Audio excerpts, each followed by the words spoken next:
The Mystery of BELICENA VILLCA. 4th Book. Quest for Uncle Kurt. Chapter 29. We rode without stopping until crossing the path Chanlam. Next to the bridge over the Yellow River, in the same site where we found it, we left the Gurkha. He'd stay hidden awaiting the rest of the expedition, that is to say, the 2 Kalika monks, and the 5 carriers. We, instead, would continue many kilometers to camp in the mountains of the northeastern. It was not convenient to show ourselves by the moment, because the attack to the Duskat village would cause the consequent alarm in the region, and we ignored the reaction of the official authorities of the Tibet, who, perhaps suspected of our intervention. It was dawn when we stopped, being evident that the good weather that accompanied until then had ended. Dense clouds were furrowing the heights swiftly, and a cold breeze, which chilled us till the bones, announced unequivocally the imminent storm. It was about an ice storm, and the more protected place would be, paradoxically, the open field. If we would have camped against the rocks of a gully, we could end buried by an avalanche. We encountered an elevated depression, a small valley of 30 square meters, surrounded by smooth slopes, and we were dedicated to pitch the tents of the high mountains quickly. At noon, it was impossible to stay outside, because the breeze had become impure blizzard, and we had to take shelter in the tents. Only the Tibetan knights, as sons of Zephyrus that they were, resisted with naturalness the inclement wind. Such sign of the northwest monsoon was shaking the tents with violence and whistling a penetrating and gaunt lament, a whimper that perhaps emerged from the soul of Rigenji Ippo, crying for the luck of his worshippers. Inside my tent, another storm threatened to burst. But this one was not caused by the wind, but the tempestuous attitude of von Grossen. For the Standartenführer, the operation against the Duskas represented pure entertainment, loss of time. His mission, reach the expedition of Schaefer, was not fulfilled. And the time was still elapsing useless. According to his logic appreciations, now, we were worse than before. In first place, he reasoned, we didn't know the secret path that united the gateway of Shambhala with the door of Shambhala, nearby the Lake Kuknora. In second term, it seemed evident that we could not follow them any more as before, that's to say, counting with the collaboration of the Kalika group, because the Gurkha spies remained out from the expedition. And in third place, it was expected that throughout such journey, little or nothing frequented would not exist at settlers to inquire. But, in fourth order, it would be very improbable. If would have existed settlers, they would have given us the required information. After that we discovered our contrary relation to the wide fraternity, destroying the community of lamas of the Kirkwood bonnet. How then, we would do to catch them, as the orders of the 3rd Division of the RSHA demanded? I feigned to ignore those questions, and I was happy explaining to Eskadfil the real causes of his kidnapping in hands of the Duskas. In reality, he had fallen in an ambuscade. The ambush was part of a plot of Ernst Schaefer and the lamas of the Kirkwood bonnet, whose objective was to provide a human victim to the cult of Rigenji Ippo. Nevertheless, such conspiracy had its roots in Germany, in the traitors who called themselves the Healthy Forces of Germany, who planned such expedition and negotiated with the wide fraternity the price of their support. And such price would be undoubtedly very high. Just across the gateway was required a sacrifice, the execution of a symbol of the new Germany, the death of an SS, the Holocaust of an exponent of the blood aristocracy of the Third Reich. Then, in Shambhala, Schaefer would know the rest of the conditions. The occult hierarchy would support the conspirators with their magical powers and with their, more effective, synarchic organizations, in exchange for the destruction of the spiritual foundations of the Third Reich. Not just the Führer and his major staff would have to die, and the National Socialist dissolved, but the core of its tumor should be extirpated. This is, the SS, would have to be disintegrated and the Black Order SS demolished, exterminating their initiates without mercy. Yes, the bestower of the fraternity would be interested this time at the bottom of the wound, scraping off it would be necessary the bone of the German social structure. Only thus, a posterior of the major surgery, the love civilization, could be edified over the ashes of the civilization of the Nazis' hate. But, hitherto, I'd be only about a part of the price. With the fulfillment of these guidelines, the traitors would never achieve anything else than to demonstrate their goodwill, to collaborate with the plan of the White Fraternity, I clarified to Esker. The complete support would come later, if the triumphant conspirators demonstrated to be disposed to reach till the end to face a deep transformation of the German society, and erase all the traces of the Nazi culture, and the Hyperborean wisdom. A German society to integrate pacifically in the universal synarchy of the second half of the 20th century would demand, to make that it be opened, and dependable to the White Fraternity, a form of democratic and liberal government, and an official culture in which the Zionism would have free expression, the Judeo-Masonry, and Judeo-Marxism, or the ideologies that emerged from those synarchic trunks. Then, if the reigning traitors realized these conditions of the pact, Germany would be situated at the side of God, the good, the love, and the justice, and the Germans would be separated forever from their malignant ancestral deities.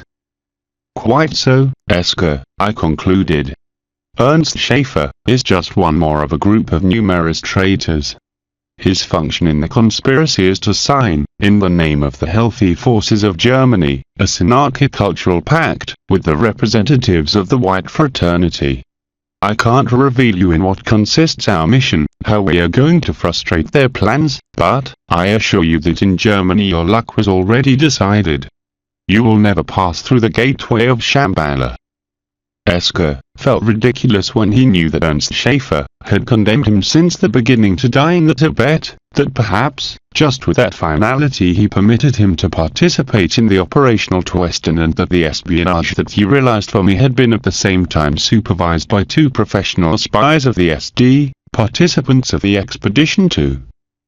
And to make it worse, had to know that he unwittingly provoked the death of Gangai. I've been a fool, he affirmed ashamed. And think that, I dare to advise you about the manner in which you must act, and I suggested you to consult Rudolf Hess. All have made fun of me. Do not torture yourself, Esker, that then, I ignored these facts. And until the last moment I didn't know the existence of other spies amongst you. Now we must only think to avoid that the infamous traitor Schaefer fulfill his infernal mission. His plans are already failing. You're alive, and that is what matters. You will come with us, and you'll know the end of the history. You will check the failure of their vain efforts to destroy the new order, I assured with conviction. Very clear concepts, and very admirable your faith, von Suberman, intervened von Grossen, returning to the charge. But, you has not told me yet, how we are going to find Schaefer, in this labyrinth of mountains, and with the winter almost over. How we will search him. Do you think that it's possible to rake such region randomly? Really, I didn't have the minor idea that could respond to those questions. Before the pressure of the Standartenführer, I just reacted to propose. We must inquire the Kalakas. It is possible that they know how to localize the ones who move around territories that resulted completely known to them. Karl von Grossen took his head between his hands, at comprehending that his suspicions were founded. I didn't possess the solution to the problem to find Schaefer. Mein Gott, if they failed in that objective, would not even possible dreaming to return to Germany. Such operation, Himmel and Heydrich have said to him very clear, it could constitute a journey without return. The failure was not permitted. If it failed, a kind of harakiri osbek, the honorable suicidal ritual of the Japanese samurais, had to be realized. But, von Grossen, a part of being hard, was a man of well-known cold blood. Nonetheless his apprehension, he said. Good idea, von Suberman, we'll try to put it in practice right now. Without waiting for any response, he unhooked the cloths of the tent and hurried to the exterior, effectuating vigorous lead of frog. Outside the blizzard was raging. I followed it perplexed and penetrated with him in one of the neighbor tents of the lepers. Contrarily to us, who remained sheltered introduced in the sleeping bags, the 5 Tibetans that we had only dressed the uniform of English carrier of Highlands, coat and green pants and boots. I contemplated with lost gaze how the snow of his clothing melted, and the water dripped and ran through the canvas of the floor towards an aperture to eliminate rubbishes, while von Grossen interrogated the Tibetans in Boscade of Jam. Naturally, I was invoking the gods internally, praying to fulfill the miracle and the Kalikas, be able to know the answers that obsessed the Standartenführer. Suddenly, and I can assure that for first time in the weeks that we spent together, I saw all the lepers laughing at the same time. Yes, there were no doubts. They were laughing as smiling. And after interchanging within them suggestive gestures of complicity, they turned back to see us again, and they laughed even louder. Finally, they filled the tent with a choir of uncontainable bursts of laughter. The severe countenance of the SS chief demonstrated stupefaction, and the mine had to be manifesting something similar. However, both of us waited with patience for the lepers to dominate the humor that the question of von Grossen caused to them, trying with hope to perceive a positive answer in the amazing reaction. "What do you think of this?" I said in German. "I intuit that it treats about you," he replied enigmatically. "I guess that they believe that you know the manner to follow Schaefer." It was thus. At concluding the general hilarity, von Grossen repeated the question. There was some way to find the Occidental expedition, now that they had already crossed the gateway of Shambhala. They looked each other again, tempted to laugh, but finally one of the Kalika monks took the floor. "We are not making fun of you, although your question seems to be what you are accustomed to call joke. Because nothing else than a joke seemed to us to find out how could be something or someone followed in the universe, when who asks it is accompanied by the Dox Davis. You answer, in earnest, who could hide himself, and where would be such hideout, when the Dox Davis obey the order of the son of Shiva, and run behind his steps?" Karl von Grossen did not know how to respond, and he looked at me into the eyes with hostile expression. I swear you that I didn't know it. I apologized, scandalized before the possibility that he suspected that I did not want to follow Schaefer. "Tell me what I have to do, and I will comply." I screamed outraged to the monks. "Your guru has not given more information to me than an incomprehensible yantra, and just 60 days ago, I had not even the most remote idea that the Dox Davis existed. You explain to me how I must proceed to make that those beasts localize the German expedition." The lepers looked each other again, but their countenances showed now the habitual indifference. The one who had talked, and who was called Shrivirya, took the floor. "Undoubtedly you make jokes too, O Savamit. Well, you must know better than anyone, you who are beyond the Kla and Eptla, how to guide the Dox Davis. If you don't know, or you have forgotten, it'll not be very difficult to know, or remember it employing the Scrotarame, the transcendental ear of the glass, with which you're gifted. Our Guru has revealed us the Kikosvedi, through which is possible to from any word or name of created things. And you know the name of your enemy. O Sahakalad, magic is power, and the words and names are utensils of the magic. Reproduce the name towards which you want to direct the Dox Davis, with the magic language of the Kikosvedi, and they will obey." Either because he really believed that it was a joke or a kind of test, or because he didn't want to continue speaking about matter, there was no form to obtain more information of the Lukaning Shrivirya. His last words were, "Oh, Masvara, the one who never discuss, we don't achieve to comprehend the motive that you have to confuse us with questions of which only you can know the answers. The caller's circle knows the magic that permits the Dox Davis to exist, but no one who is not a great guru, or a Daluk, achieve to dominate them with the mind, unique way by which they receive orders. They just listen to the inner voice of the gurus and the gods, those who are beyond the Kla and Eptla, those who are like Shiva, or have his sign, like you. I was born in a monastery of the Kala circle, and my father and grandfather were Kalika initiates. Neither I, nor my father, nor my grandfather, saw ever a guru able to talk with the dogs Devas, until the gods sent you with us. If you want to verify it, to have met you makes us proud. But, do not embarrass us any more with questions that are own of the gods. We know about our weakness, and confusion in the hell of Maya, and we do all possible to remedy it. Believers, OKSHATRIYA. One day we will emerge from the human misery in which the spirit has sunk, and will be like you. Then, we will have scrota rain opened, as you, and will able to know everything. And the gods will reveal us the secrets of the Tantra, and the Svedi Devas will obey us, like they do with you. We return to the tent profoundly impressed, although for different motives.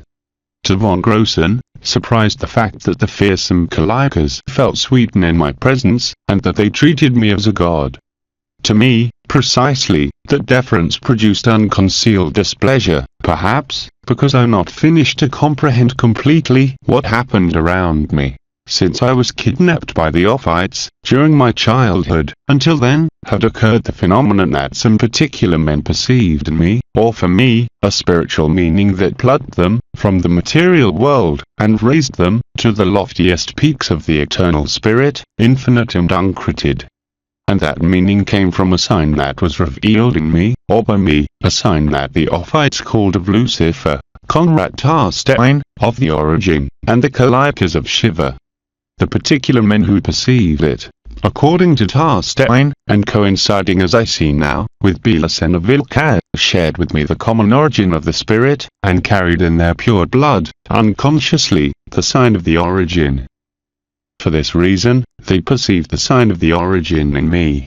In reality, they didn't know it in that moment, but they recognized it, they projected it, in me, and then it turned conscious, discovering the presence of the spirit in oneself, revealing the mystery of the origin.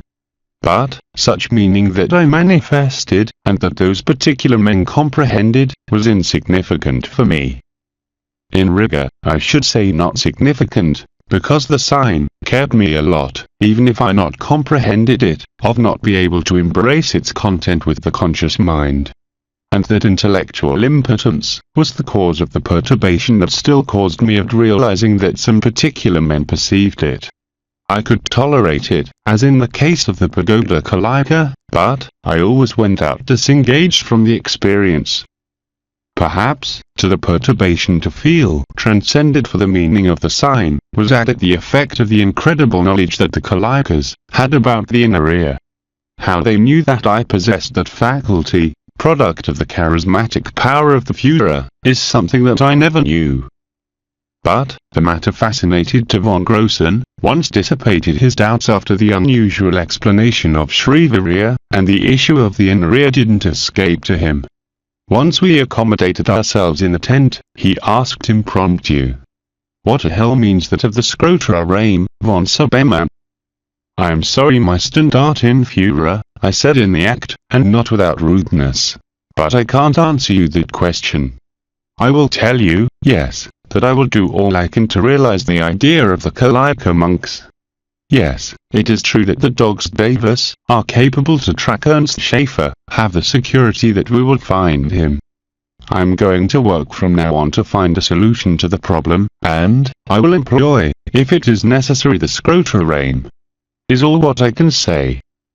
The eyes of von Grossen blazed, but, as per usual, he maintained the serenity, and not bored me any more. Undoubtedly, I could not talk with him from the inner ear, because Conrad Tarstein had taken my word that I would only do it with members of my own circle, and a sixth sense warned me screaming that von Grossen was not. That night, when all were sleeping, I decided to employ the scrota rame, it means, to communicate with the voice of Captain Kiev. As the first time, as always, I didn't delay to be awash with wisdom. I comprehended thus that the beaches of the yantra not only permitted to emit a set of fixed orders, according to what the Guru Visaraka revealed to me, but they constituted an alphabet of power with which every name of created things could be formed, The Kalikas, evidently, knew such property, but they ignored the alphabetical key that taught at the 49 Bejas, and made possible the codification of any word. However, it would have not been difficult for them to discover the alphabet of power, effectuating a cryptographic analysis of the command voices, for the Dox Davis, that figured in their magical formulas.